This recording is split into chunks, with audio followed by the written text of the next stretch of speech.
Only 3 ingredients, and it's insanely good. Peel 4 potatoes and grate them on a coarse grater. Add salt and squeeze out the excess water well.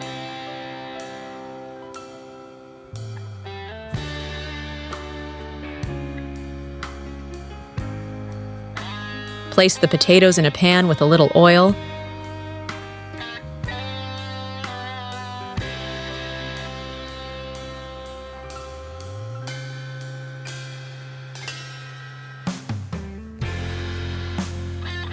Cook over medium heat, covered with a lid. Let it cook for about 8 to 10 minutes, until it becomes golden and crispy on the bottom. Beat 2 eggs and pour them on top.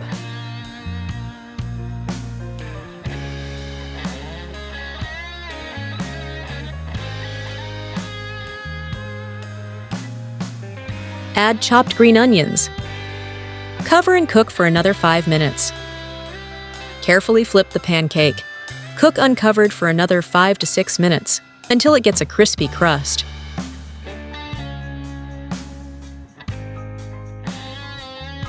Crispy on the outside and soft on the inside. 3-ingredient potato pancake. Ready? If you liked it, subscribe for more easy recipes. Thank you!